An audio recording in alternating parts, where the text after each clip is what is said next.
Okay, friends, so here we are. We are at Rusty's SubPod. He's checking out the box. His worms just came. He's obviously very excited. You can see when we planted the SubPod, not only leveled it, we used the ground cloth to help keep the tree roots coming through. And we haven't put the mulch around the edges yet. We planted it with lots of butterfly-friendly flowers, as well as lots of little seeds that are already coming up.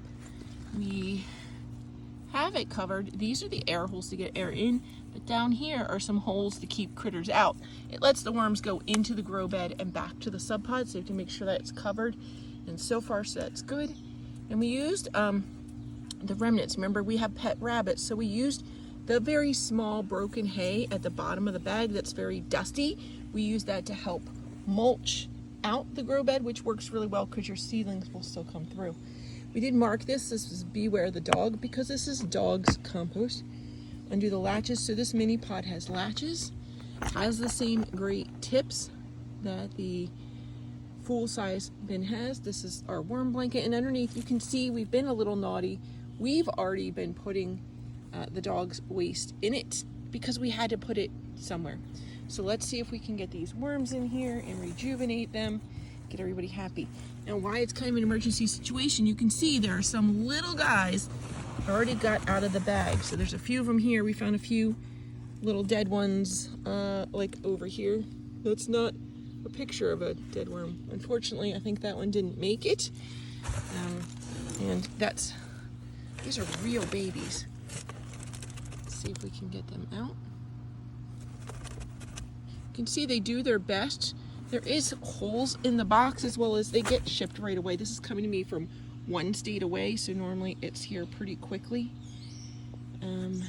Trick is now I'm holding the camera and I need to, look at Compost. I need to untie the bag. I hadn't thought of that. And there's actually a little guy trying to come through right here, right where I'm untying the knot. So it's super tricky. I don't want to squish him. He's such a little one.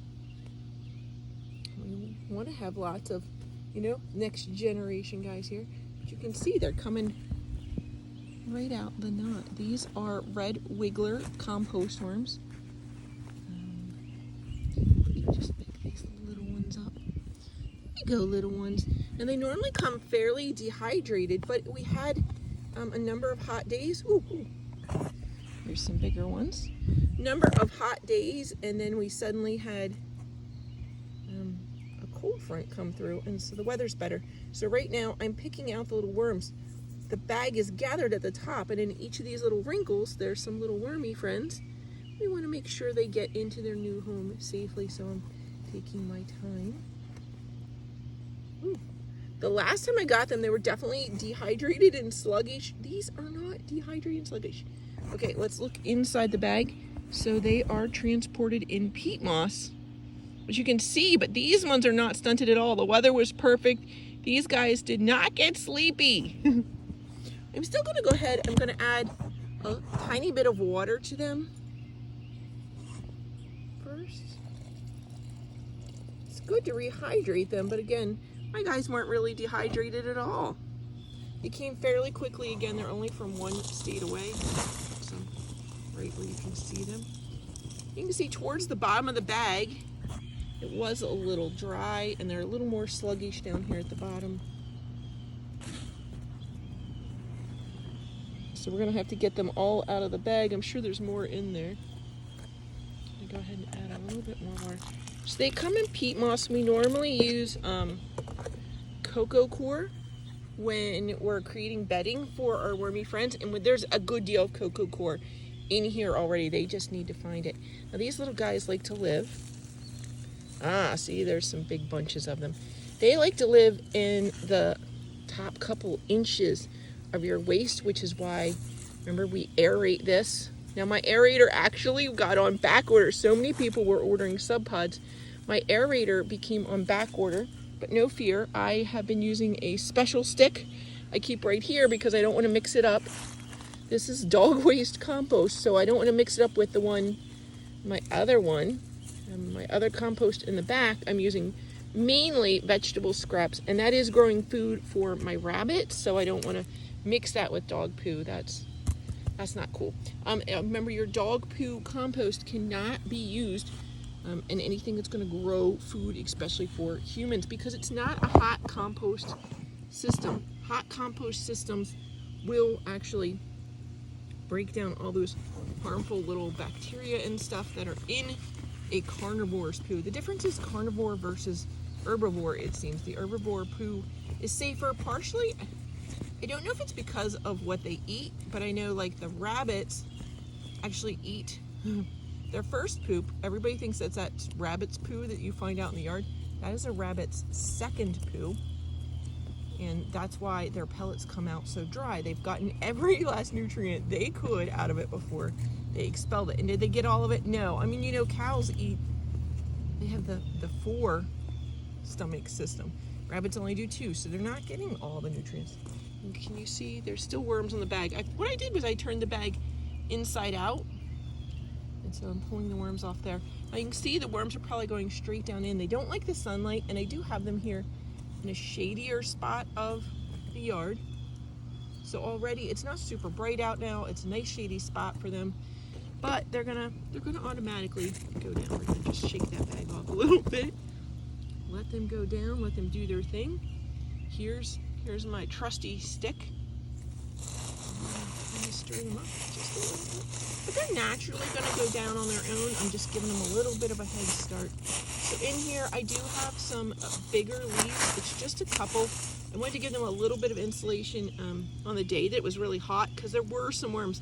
I did transplant some worms from the other compost system into here, and so I wanted to give them a little bit of shade. So there's dogs of bag poo. Some are tied, some are not. These are compostable bags, but they are going to take a hot minute to compost. And I'm using that to my advantage because I don't want to overwhelm, especially these new worms who are just moving in and settling, and they have a little bit of trauma from the transport, as well as I have been putting just a little bit of vegetable scraps in here. You want to have, when you're composting something like dog poo, you want to have about half poo and half vegetable scraps in carbon. So carbon are things like leaves, cardboard, super shredded paper. This cardboard and paper really need to be shredded. Oh, I didn't put their little blanket back on. Their blanket serves a couple purposes. It is a barrier for some other insects. Oh, right, these are the holes I was telling you about outside. See, these are the aeration holes to let air in. And these holes here let the worms come and go from the soil, but keep most other pests and predators out. That's why these have to be below the soil level, and these little tiny ones are the ones that can be open. Some other guys are still going to get in here. Slugs generally seem to find a way to get in. I mean, slugs are miracles. They can get in anything. But normally the invasive great gray or leopard slugs, they like to come up in these nooks and crannies, all the slugs. So if I come in and I see a native slug, I'm like, cool, you can stay. And those big invasive slugs, I pitch them out. Forage for yourself. No easy life here for the invasive slugs. So, I was talking about the worm blanket a little bit. So it is a decompostable material. The worms will end up living in it and eating their way and having a great time in it. But for now, it's a tiny bit of insulation, a kind of moisture barrier as well, helps to keep it moist. If I need to cool it off, I can wet it down. Depending on the pests that are trying to get in, I can wet it down a little bit or let it dry out, depending on what those pests don't like. So having that worm blanket in there is a huge advantage. And you can see, I mean, look at these little seedlings. I didn't even plant them a week ago, and they love it here. SubPod is just, grow beds systems are so amazing. And here's Rusty again. He's very excited because he doesn't want his poo-poo to get into the water system and pollute the water. Do you want that, Rusty? No, he says. We also had consulted, if you notice, there's an electric box right here. We did consult, it needed to be 3 feet away, and it is. So, yay, we did that. We did all the leveling. We did everything Dr. Compost advised us. If you're trying to compost and you have not joined the SubPod community, you need to do it. It's great. It's actually its own social media network. There's all kinds of videos on there to help you learn how to do this. But there's also like weekly live Q&As that you can join. They're amazing. You get the chance to add your own questions live, and you can choose whether your video is on for Zoom, it's a Zoom call, or not, because they're recording them and putting them on YouTube for everybody. So you can submit your questions weekly, ask them, do follow-up questions, send photos. The level of support and the commitment of the SubPod company and the community is amazing. So I hope you enjoyed this tour of Rusty's Compost and what he's doing to help the planet a little bit. I just think it's sweet, and it's a cute little butterfly garden, and we'll see if we get some butterflies and caterpillars soon. God bless, friends. Bye.